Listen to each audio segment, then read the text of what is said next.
आता आगामी येणाऱ्या पूर्वपरीक्षेच्या दृष्टिकोनातून आपण जे विषयांची वेगवेगळी ओळख या सत्राखाली वेगवेगळे जे सेमिनार्स आयोजित करतोय या माध्यमातून जे विद्यार्थी मित्रमैत्रिणी ऑफलाईन पद्धतीने जॉईन होत आहेत, जे ऑनलाईन पद्धतीने त्या ठिकाणी ज्यांना जॉईन करायची इच्छा आहे किंवा जे रेकॉर्डेड स्वरूपामध्ये इतर बॅचेस अटेंड करतायत, पण आता आपण अशी सुविधा उपलब्ध करून दिलेली आहे की बाबा या पूर्वपरीक्षेसाठी जी आता जानेवारीमध्ये आपली गट ब ची पूर्वपरीक्षा होणार आहे आणि फेब्रुवारी मध्ये होणारी म्हणजे जानेवारी 2025 आणि फेब्रुवारी 2025 मध्ये होणारी अनुक्रमे गट ब व गट क साठीची जी पूर्वपरीक्षा होणार आहे त्याच्यासाठी आपण त्या उद्देशाने एक आजपासून ज्या पॉलिटी या विषयाला सुरुवात केली आहे, कालच्या लेक्चरमध्ये एक विषय आपण बघितलाय. या पद्धतीनं ही बॅच त्या ठिकाणी नव्याने फक्त पूर्वपरीक्षा ओरिएंटेड पद्धतीनं करतोय.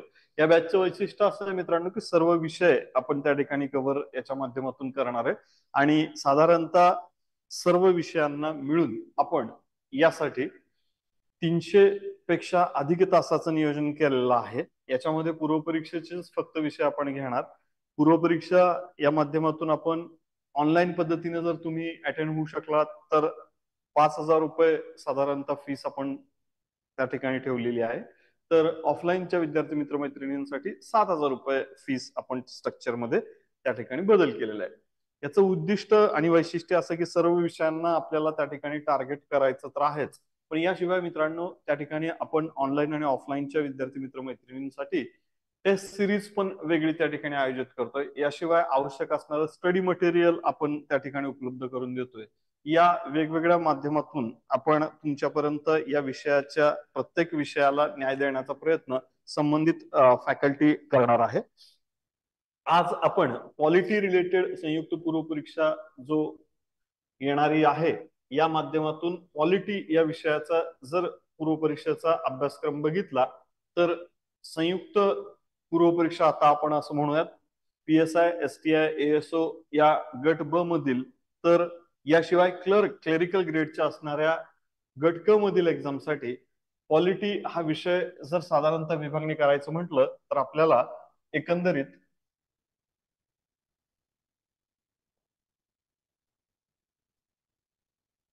गट ब ची पूर्वपरीक्षा आणि गट क ची पूर्वपरीक्षा हा एक बदल झालेला आहे. आपल्याला कल्पना आहे की साधारणतः आत्ताच अगदी 4 दिवसापूर्वी आयोगाने एक नोटिफिकेशन त्या ठिकाणी दिलंय. पूर्वी गट ब आणि गट क ची एकत्रित पूर्वपरीक्षा 30 एप्रिल 2023 मध्ये 30 एप्रिलला जी एक्झाम त्या ठिकाणी झाली त्या 30 एप्रिलच्या एक्झाम मध्ये संयुक्त पूर्वपरीक्षा गट ब आणि गट क साठीची एकत्रित घेतली होती. पण आता मात्र जानेवारीमध्ये जी एक्झाम होणार आहे आपली म्हणजेच 2024 ची पूर्वपरीक्षा या वर्षाच्या ऍड नुसारची जी पूर्वपरीक्षा जानेवारी 2025 आणि फेब्रुवारी 2025 ला जी होणार आहे ती गट ब वेगळी आणि गट क वेगळी. या पद्धतीने मित्रांनो अभ्यासक्रमामध्ये फरक पडलेला आहे. कसा तर 15 प्रश्न आपल्याला विचारले जाणार आहेत गट ब च्या पूर्वपरीक्षेला आणि गट क च्या पूर्वपरीक्षेला. 15 प्रश्न 15 मार्क या पद्धतीने याचं वेटेज दोन्ही पूर्वपरीक्षेला असणार आहे. आता एकूणच पॉलिटी हा विषय जर विभागणी करायचं म्हटलं तर आपल्याला किती भागामध्ये विभाजित करता येईल, तर मूळ पॉलिटी हा विषय 4 पिलरच्या माध्यमातून बनलेला आहे असं आपण म्हणू शकतो. एक भारतीय राज्यघटना आहे, दुसरा जो भाग येतोय त्याच्यामध्ये पिलर भारतीय राजकीय व्यवस्था या सदराखाली घेतोय, तर तिसरा महत्वाचा पिलर आहे तो स्थानिक स्वराज्य संस्था. या माध्यमातून आपण अभ्यासक्रम विभागणी कशी करतोय ते त्या ठिकाणी बघूयात. मित्रांनो या पूर्वपरीक्षेच्या या पॉलिटीच्या सिलेबसमध्ये भारतीय राज्यघटना, भारतीय राजकीय व्यवस्था, स्थानिक स्वराज्य संस्था आणि समग्र, समजा 15 मार्काचं मार्क ऑफ डिस्ट्रीब्युशन त्या ठिकाणी करायचं झालं तर वेटेज नुसार सगळ्यात जास्त वेटेज म्हणजे 40% ते 45% वेटेज भारतीय राज्यघटनेला जात आहे. साधारणतः 30 ते 35% वेटेज भारतीय राजकीय व्यवस्थेला जात आहे. तर राहिलेल्या भागामध्ये स्थानिक स्वराज्य संस्थांचं जे वेटेज आहे ते 15 ते 20%च्या घरात राहत आहे आणि 2 ते 3 प्रश्न राहिले म्हणजे 90% जर आपण मार्क ऑफ डिस्ट्रीब्युशन जर बघायचं म्हटलं तर या पद्धतीनं डिस्ट्रीब्युशन झालेलं आपल्याला दिसेल. 40% वेटेज, 40 ते 45%चं वेटेज भारतीय राज्यघटनेला, 30 ते 35% वेटेज साधारणतः भारतीय राजकीय राज्यघटनेवरती, 40 ते 45% भारतीय राजकीय व्यवस्थेला 30 ते 35%, 20%च्या घरामध्ये ते साधारणतः 25%च्या घरामध्ये वेटेज स्थानिक स्वराज्य संस्था आणि साधारणतः 1 ते 2 प्रश्न इतर किंवा समग्र या सदराखाली या ठिकाणी 1 ते 2 मार्काचं जास्तीत जास्त 5% वेटेज आपण समग्रला देऊ. इथं जे येणारे विषय आहेत काय आहे आपल्याला या विषयाचं जर थोडस डिटेलमध्ये जर अनालिसिस केलं, मागच्या प्रश्नपत्रिका बघितल्या तर भारतीय राज्यघटनाचा जर अभ्यास आपण त्या ठिकाणी करायचा म्हटलं तर एकंदरीत त्याचे जर टप्पे करायचे म्हटलं, कारण वेटेज जास्त आहे आपल्याला कल्पना आहे, आता जसं बोललोय भारतीय राज्यघटनेचा अभ्यास करताना आपण पहिला उपघटकांवरती लक्ष देऊयात, तो म्हणजे राज्यघटना निर्मिती प्रक्रिया.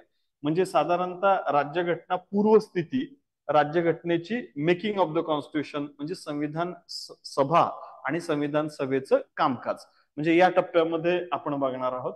मुळामध्ये राज्यघटना अस्तित्वात येण्यापूर्वी त्याला असं म्हणूयात की हा सेक्शन मध्ये आपण बघताना घटनात्मक कायदे हा भाग याच्यामध्ये बघणार आहोत.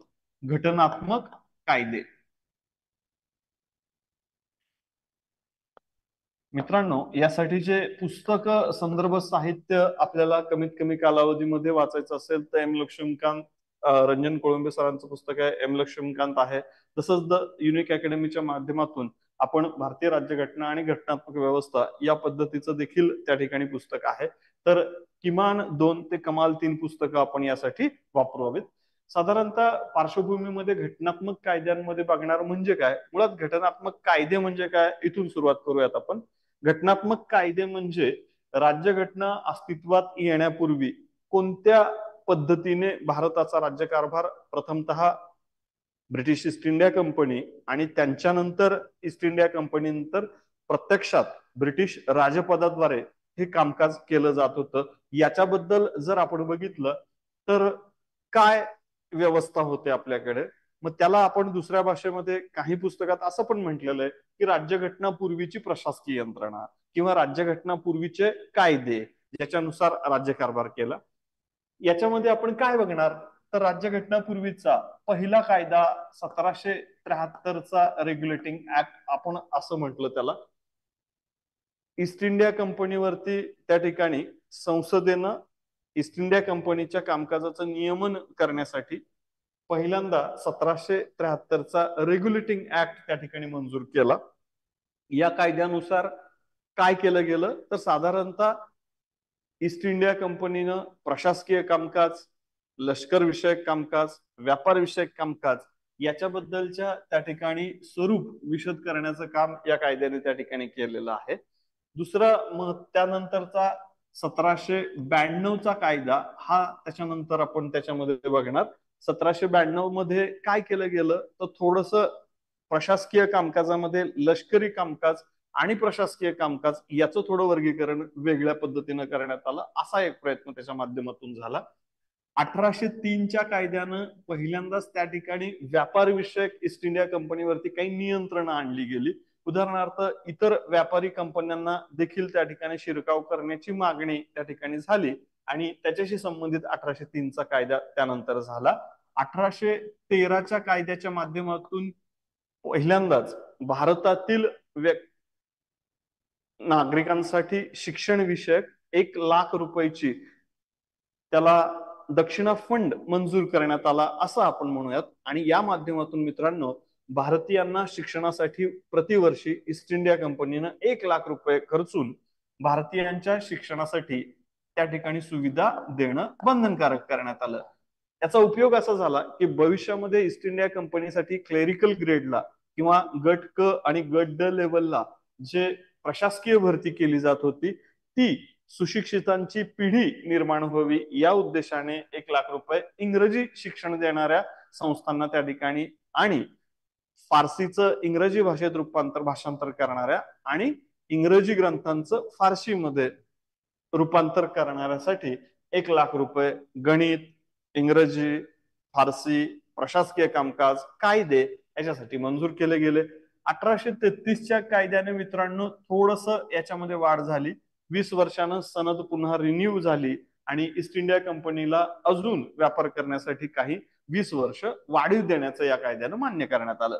त्यानंतर पहिल्यांदाच बंगालच्या गव्हर्नर जनरलला या कायद्याने मित्रांनो भारताचा गव्हर्नर जनरल हे पद देऊन गव्हर्नर जनरल ऑफ इंडिया असं नामकरण त्याचं करण्यात आलं आणि संपूर्ण देशावर ब्रिटिश भारतावर त्या ठिकाणी ब्रिटिशांच्या एका सार्वभौम सत्तेचा एक केंद्र कलकत्त्यामध्ये क्रिएट करण्यात आलं, तयार करण्यात आलं. एक देश एक व्यवस्था या दिशेनं टाकलेलं हे महत्वाचं पाऊल म्हटलं गेलं. म्हणजे गव्हर्नर जनरल ऑफ इंडिया हे पद क्रिएट केल्यामुळं ब्रिटिशांच्या ताब्यातील सर्व ब्रिटिश भारत हा आजच्या एक देश एक व्यवस्थेच्या दिशेने निघाला आणि हेच या 1833च्या कायद्याचं वैशिष्ट्य होतं. याशिवाय मित्रांनो या कायद्याने गुणवान पात्र भारतीयांना प्रशासकीय सेवेत आम्ही संधी देऊ असं देखील अप्रत्यक्षरित्या या कायद्यानं मान्य केलं. त्याच्या पुढं 1853चा कायदा आला. 1853च्या कायद्याने आता मात्र ईस्ट इंडिया कंपनीला कामकाजावरती केवळ ईस्ट इंडिया कंपनीने ब्रिटिश राजपदाचा प्रतिनिधी म्हणून काम करणं अपेक्षित होतं. ओके.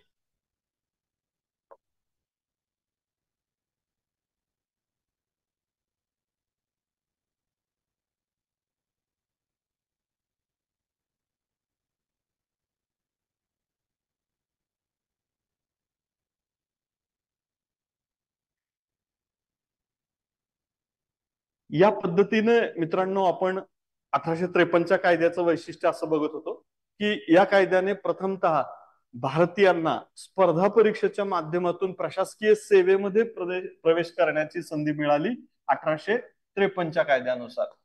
1853च्या कायद्याने प्रशासनामध्ये स्पर्धा परीक्षेच्या माध्यमातून वरिष्ठतम पद भरण्याची संधी आपल्याला त्या ठिकाणी मिळाली 1853च्या कायद्याने.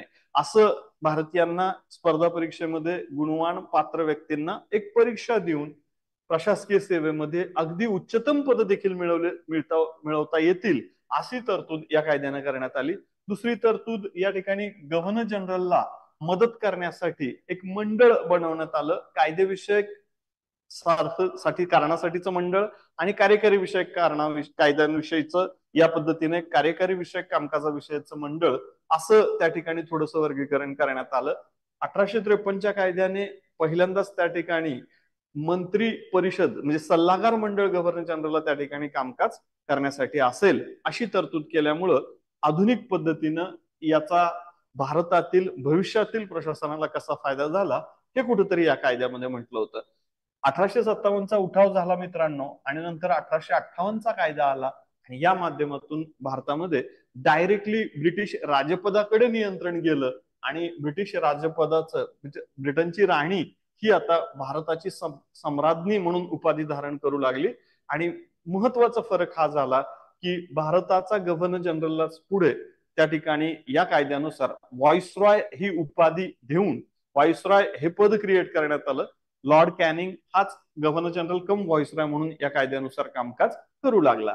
याशिवाय मित्रांनो अशीच कायदे 1861चा पहिला इंडियन काउन्सिल ऍक्ट, 1892चा दुसरा इंडियन काउन्सिल ऍक्ट, 1909चा मोर्लोमेंटो सुधारणा कायदा, 1919चा मॉन्टिंगो चेम्सफोर्ड सुधारणा कायदा, 1935चा भारत सरकारचा कायदा आणि अगदी शेवटचा इंडियन इंडिपेंडन्स ऍक्ट 1947 या माध्यमातून मित्रांनो आपण त्या ठिकाणी बघणार आहोत घटनात्मक कायदे.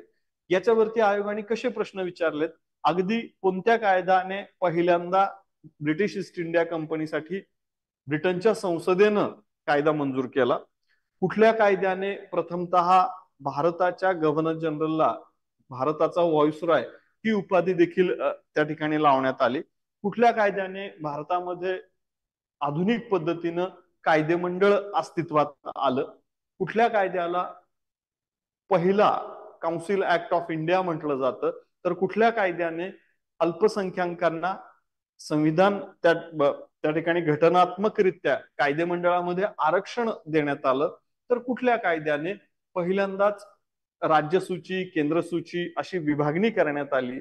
असे अनेक प्रकारचे प्रश्न त्या ठिकाणी विचारण्यात आलेले आहेत. अगदी 1935च्या कायद्यातील 75% पुढीलपैकी कोणत्या कायद्यातील 75%पेक्षा अधिक भाग भारतीय राज्यघटनेत घेण्यात आला असं 35च्या कायद्याबद्दल देखील प्रश्न आलेला आहे. तर 1947च्या कायद्यानुसार भारताला कोणता दर्जा देण्यात आला, म्हणजे साधारणतः पूर्ण स्वतंत्र राष्ट्र म्हणून दर्जा मिळाला, की अल्प प्रमाणामध्ये पारतंत्र्य आणि अल्प प्रमाणात स्वतंत्र असा दर्जा मिळाला, की वसाहतीचं साम्राज्य अंतर्गत स्वराज्य मिळालं. या पद्धतीने 1947 ते 26 जानेवारी 1950 असं भारताचं स्टेटस होतं. याच्याबद्दलचा 1947चा कायदा, म्हणजे या पद्धतीनं आपण मित्रांनो कायदे बघतोय. 1773 मध्ये सुरू झालेला हा घटनात्मक कायद्याचा इतिहास इंडियन इंडिपेंडन्स ऍक्ट 1947 पर्यंत, 1947 पर्यंत येऊन थांबतो. संविधान सभेमध्ये काय बघायचं मित्रांनो आपल्याला? संविधान सभेमध्ये आपण काय बघणार, तर साधारणतः संविधान सभा कशी बनली, यासाठीची शिफारस कुणी केली होती?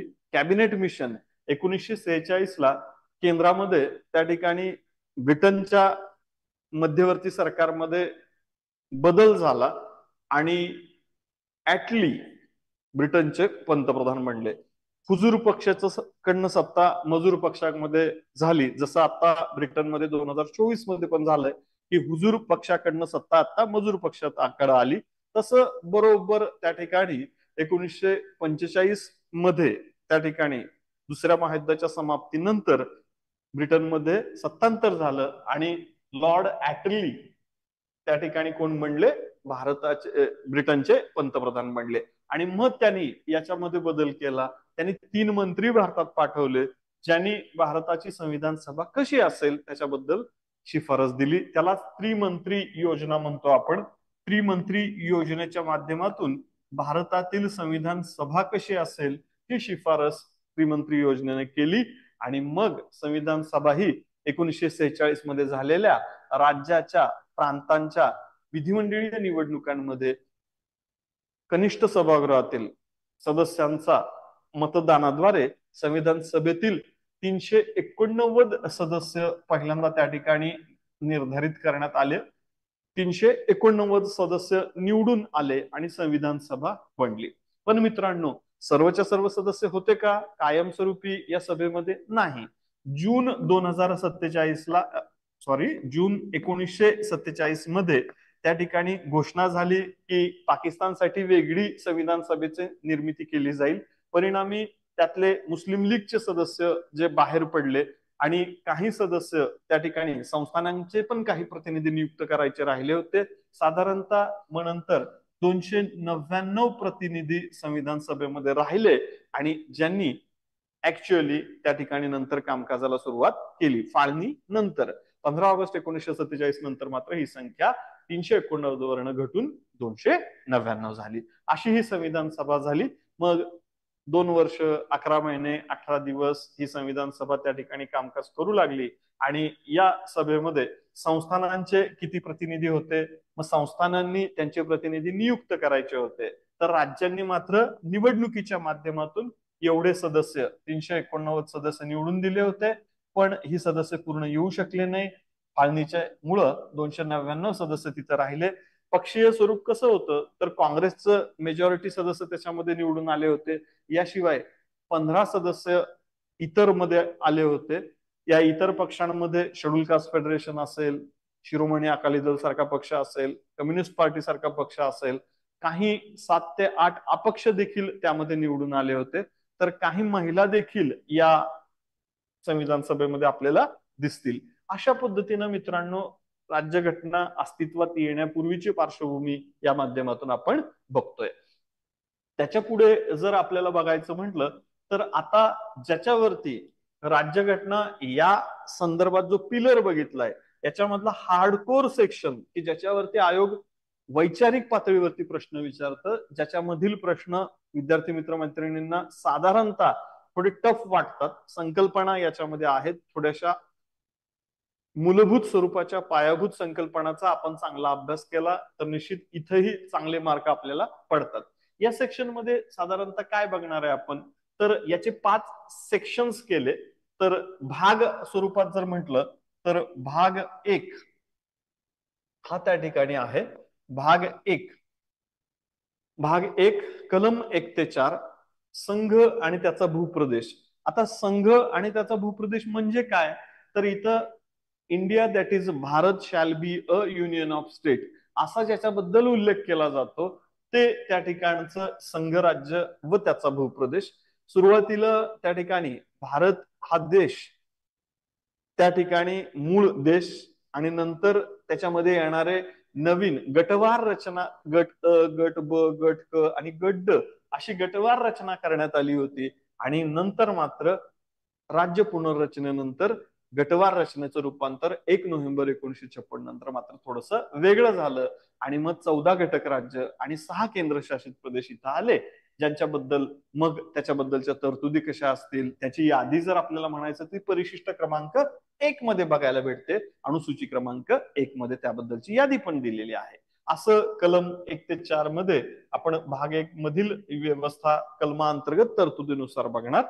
भाग 2 मध्ये आपण बघतोय, भाग 2 मध्ये नागरिकत्व, भारताचा नागरिक कोण असेल किंवा भारताच्या नागरिकत्व प्राप्तीसाठीच्या तरतुदी कशा असतील याच्याबद्दलच्या विषय हा भाग 2 मध्ये येतोय. भारताचे नागरिकत्व विषयक भाग 2चा हेडिंग असेल. कलम कुठली येणार आहेत, साधारणतः कलम क्रमांक 5 ते कलम क्रमांक 11 याच्यामध्ये हा विषय त्या ठिकाणी येईल. कलम क्रमांक 5 ते कलम क्रमांक 11 मध्ये हा भाग त्या ठिकाणी येईल. नागरिकत्व, जन्माद्वारे प्राप्त नागरिकत्व आहे का, तर ते पाकिस्तान मधून भारतात स्थलांतरित झालेल्या व्यक्तीच्या नागरिकत्वाबद्दल काय करायचं आहे, कुठल्या तारखेपर्यंत एखादा व्यक्ती पाकिस्तानातून भारतात आला तर कुठल्याही कागदपत्राविना आपण त्याला नागरिकत्व दिलं होतं. उदाहरणार्थ 19 जुलै 1948 ही डेडलाईन ठरवण्यात आली होती. आणि 19 जुलै 1948 पूर्वी पाकिस्तानमधून कुठलाही व्यक्ती भारतात आला तर त्याला कुठल्याही कागदपत्राशिवाय आपण त्या ठिकाणी काय देऊ लागलो, त्याला नागरिकत्व द्यायला लागलो. त्यानंतर मात्र 19 जुलै 1948 नंतर मात्र 26 जानेवारी 1950 दरम्यानच्या काळात व्यक्ती आला तर ती इथं आल्यानंतर तिनं हे प्रूव्ह करायचंय की तिचा किंवा तिच्या मात्या पिताचा किंवा तिच्या आजी आजोबांपैकी या सर्वांपैकी कोणाचा तरी एकाचा जन्म अविभाजित भारतात झालेला हवा, म्हणजे 1935च्या कायद्यानुसारचा भारत ज्याला म्हणतो त्याच्यामध्ये झालेलं हवं, अशी तरतूद देखील मित्रांनो याच्यामध्ये करण्यात आलेली आहे.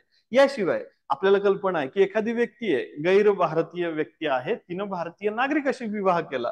उदाहरणार्थ आपण उदाहरणच वेल नोन घेऊयात, सोनिया गांधी यांचा विवाह त्या ठिकाणी भारताचे नंतर पंतप्रधान झालेले राजीव गांधींशी त्या ठिकाणी झालेला आहे.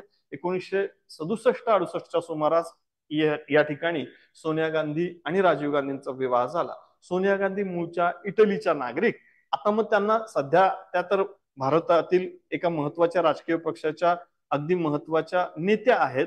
मग ऑब्विसली भारतीय नागरिकत्व त्यांनी मिळवलं. कसं, भारतीय व्यक्तीशी विवाह केल्यामुळं. किंवा अगदी तिसरा प्रकार त्याच्यामध्ये की बाबा एखादा व्यक्ती आहे, स्वेच्छेनं त्यानं भारताचं नागरिकत्व पाहिजे असेल. उदाहरणार्थ तुम्हाला पाकिस्तानी गायक अदनान सामी हे जर आठवत असेल तर बघा, हा मूळचा पाकिस्तानी व्यक्ती भारतात आला आणि भारतामध्ये त्यांनी भारतीय नागरिकत्व इथलं स्वीकारलं योग्य ती प्रक्रिया करून. याशिवाय भारतीय संसदेनं 1955 मध्ये एक कायदा मंजूर केला. भारतीय संसदेनं भारतीयांच्या नागरिकत्वाबद्दल किंवा भारताच्या नागरिकत्वासंदर्भातील केलेला हा पहिला कायदा आहे संसदेद्वारा मंजूर 1955 मधील. असं नागरिकत्वामध्ये आहे. मग याच्यामध्ये NRI संकल्पना काय आहे, नॉन रेसिडेन्शियल इंडियन म्हणजे काय म्हटलं जातं, किंवा पर्सन ऑफ इंडियन ओरिजिन म्हणजे काय असतं, या पद्धतीच्या संकल्पना याच्यात आहेत. नागरिकत्व जसं मिळवता येतं तसं सोडता येतं का, मग एखाद्या व्यक्तीला दुसऱ्या देशाचं नागरिकत्व घेतल्यास त्याचं भारतीय नागरिकत्व कायम राहतं की काढून टाकलं जातं, वगैरे वगैरे बाबी आपण या भाग 2 मध्ये बघणार आहे मित्रांनो. भाग 3 मध्ये आपण जो भाग बघणार आहे, भाग 3, तो मूलभूत हक्क किंवा मूलभूत अधिकारांबद्दल. म्हणजे मूलभूत हक्क किंवा मूलभूत अधिकार, तुम्ही कुठलं पुस्तक वापरताय याच्यामध्ये थोडासा फरक होऊ शकतो शब्दांमध्ये. त्याला फंडामेंटल राईट्स असं आपण म्हणतो. कलम क्रमांक 12 ते 35 या दरम्यान मूलभूत हक्क किंवा मूलभूत अधिकारांबद्दलच्या तरतुदी आपल्याला पाहायला भेटतात. मूलभूत हक्क काय सांगतंय आपल्याला, मग कशाला प्राधान्य दिलं गेलंय, घटनात्मक तरतुदी कलम 12, 13, 14, मग 12 मध्ये मूलभूत हक्कासंदर्भातील राज्याची व्याख्या असू द्या, किंवा कायद्यापुढे समानता असणारं एखादं तत्व असू द्या, किंवा त्या ठिकाणी मूलभूत हक्क लागू करताना अडचणीचे, किंवा त्या ठिकाणी ते कायदे पूर्वी केलेल्या कायद्याची आणि मूलभूत हक्कांबद्दल विसंगत असणाऱ्या कायद्याची स्थिती काय असेल हे त्या ठिकाणी नमूद केलेलं असू द्या, कायद्याचं राज्य म्हणजे काय ही संकल्पना असू द्या, किंवा जन्म, वंश, लिंग, धर्म या आधारावरती भेदभाव आम्ही करणार नाही असं सांगणारं कलम 15 असू द्या, किंवा सार्वजनिक सेवेत आपण समान संधीची उपलब्धता करून देऊ असं मान्य करणारं कलम 16 असू द्या, किंवा कलम 16 मध्येच पुन्हा आपण अपवाद केलेत की जसं सामाजिक दृष्ट्या मागास, आर्थिक दृष्ट्या मागास प्रवर्गांसाठी आपण आरक्षणाची देखील कलम 16(4) मध्ये देखील कशी तरतूद केलेली आहे, असे अनेक मुद्दे आपण त्या ठिकाणी तिथं कलम 16 मध्ये पण बघतोय. तर अस्पृश्यता निर्मूलनासाठी केलेलं कलम 17 असू द्या, किंवा ब्रिटिशांनी त्यांच्या सोयीसाठी ब्रिटिश निष्ठता दाखवणाऱ्या भारतीयांना नवाब बहादूर, नवाब जंग, काही सारे त्या ठिकाणी त्या दिलेल्या पदव्या, विविध पद्धतीने दिलेल्या पदव्या असू द्या, अगदी महाराजा, राजा, प्रिन्सेस, प्रिन्स, राजकुमारी, राजकुमार वगैरे वगैरे वगैरे हे कलम क्रमांक 18 मध्ये मूलभूत हक्कांबद्दल दिलेलं आहे. मग असंच मग अभिव्यक्ती सह इतर प्रकारचे स्वातंत्र्य असू द्या, व्यक्तीला मनमानी अटकेपासून, राज्यसंस्थापासून किंवा इतर व्यक्तींच्या मनमानी अटकेपासून करण्यात आलेली अटक असू द्या, किंवा या ठिकाणी जीविताचा हक्क मान्य करणारा त्या ठिकाणी तरतुदी असू द्या, याशिवाय शोषणापासून मुक्तता देणार अगदी त्या ठिकाणी कलम 23 बॉन्डेड लेबर वगैरे पासून व्यक्तीचं त्या ठिकाणी मुक्तता करून देणारं कलम असू द्या, आणि 25 ते 28 या माध्यमातून आपण देण्यात आलेले स्वातंत्र्याचे, व्यक्तीच्या स्वातंत्र्याचे अधिकार देखील आपण तिथं मान्य केलेले आहेत मित्रांनो. याशिवाय कलम 29, 30 अल्पसंख्याक त्या ठिकाणी शिक्षण संस्था, आयोग किंवा व्यवस्था स्थापन करून त्यांना मूलभूत स्वरूपाचा कामकाजाविषयीचे जे अधिकार उपलब्ध करून दिलेले आहेत घटनेच्या माध्यमातून, तो विषय 29-30 अंतर्गत असू द्या. याशिवाय कलम 32 नुसार घटनात्मक उपाययोजनेचे अधिकार असेल, किंवा या पद्धतीनं संसदेला या कायद्यांमध्ये अस्तित्वातील कुठल्याही कायद्यामध्ये कलम 35 नुसार बदल करता येईल आणि मूलभूत हक्कांची अंमलबजावणी त्या ठिकाणी करता येणं शक्य आहे. अशा अनेक बाबी मित्रांनो या माध्यमातून आपण बघणार आहोत. त्यानंतर भाग क्रमांक 4 याच्या अंतर्गत जेव्हा आपण जाऊ, मार्गदर्शक तत्वांमध्ये आपण जेव्हा जाऊ तेव्हा कुठल्या देशावरनं ही तत्व स्वीकारलेली आहेत, कधी काळी यांनाच आपण काय म्हटलं होतं, गैर न्यायप्रविष्ट हक्क असं ज्यांना म्हणलं होतं. अगदी तेज बहादूर सप्रू यांच्या केलेल्या शिफारशी असू द्या, किंवा जेबी कृपलानींनी याच्याबद्दल मत व्यक्त जे केलं होतं, त्या आधारे आयरिश राज्यघटनेमधल्या तरतुदी काही प्रमाणात जशाच तशा घेतल्या, पण त्या ठिकाणी मूळ उल्लेख असणारा स्पेन सारखा देश आहे, या देशाच्या राज्यघटनेमध्ये मार्गदर्शक तत्वांबद्दलचा उल्लेख देखील केलेला आपल्याला आढळतो मित्रांनो.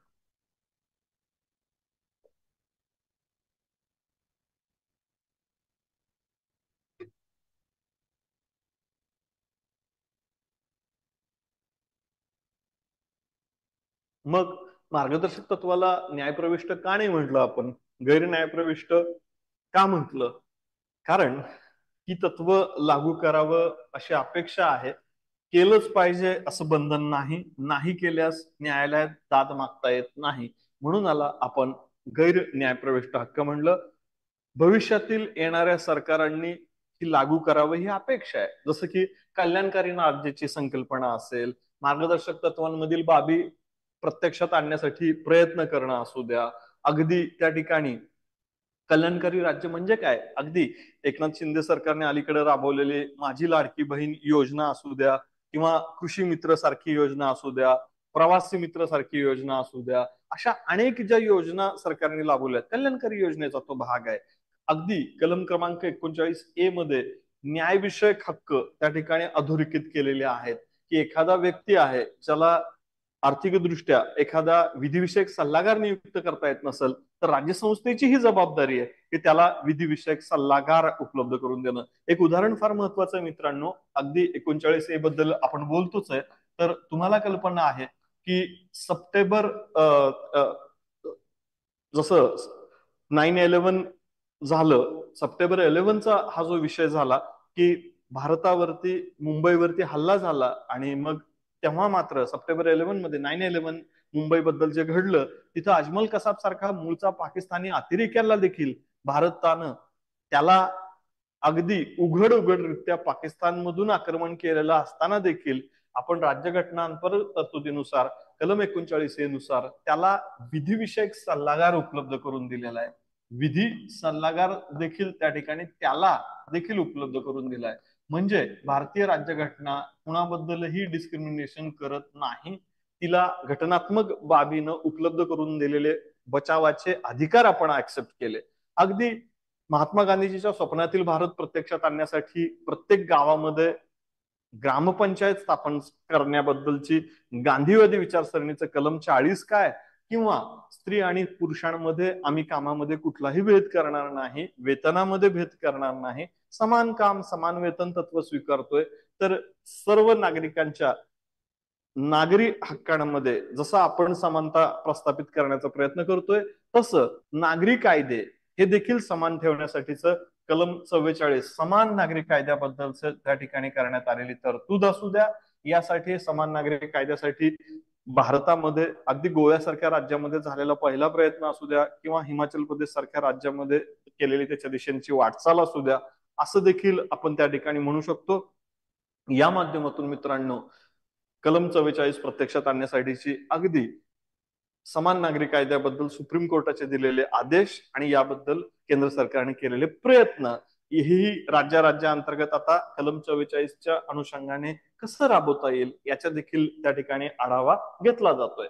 मग याच पद्धतीनं अगदी अलीकडच कलम 46 नुसार आपण काय केलेलं आहे की सामाजिक दृष्ट्या मागास आर्थिकदृष्ट्या मागास प्रवर्गासाठी अगदी एकनाथ शिंदे सरकारने अलीकडे 10% आरक्षण दिलेलं आहे. विशेषतः सामाजिक दृष्ट्या मागास आर्थिकदृष्ट्या मागास प्रवर्गातील मराठा समुदायाला 10% आरक्षणाची जी तरतूद आहे आधी याच्यावरती वादविवाद सध्या चालू आहेत मित्रांनो. कदाचित आयोगाने प्रश्न विचारला तर महाराष्ट्र राज्य सरकारने 10% आरक्षणाची सोय जी केली आहे ती कलम 46 मधील तरतुदीनुसार. आणि याशिवाय मित्रांनो अलीकडच राज्यमातेचा दर्जा त्या ठिकाणी गाईला राज्यमाता म्हणून दर्जा दिलेला आहे. तर ते देखील त्या ठिकाणी पर्यावरण पूरक आणि आधुनिक पद्धतीनं कृषी वगैरे 48A मधल्या तरतुदीनुसार त्या ठिकाणी दिलेलं आहे. असं करंट अफेअरचा सिनेरिओ घेऊन स्टॅटिक मटेरियल कुठं कुठं रिलेव्हंट आहे संबंधित आहे ते देखील आपण बघतोय. कलम 50 नुसार आपण काय फरक केलेला आहे तर कलम 50 नुसार कार्यकारी मंडळाचे अधिकार आणि न्यायमंडळ याच्या अधिकारांमध्ये विलगीकरण केलेलं आहे. कुठलाच न्यायपालिका कार्यकारी मंडळाच्या कामामध्ये अवाजवी हस्तक्षेप करणार नाही आणि कार्यकारी मंडळ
Recording stopped.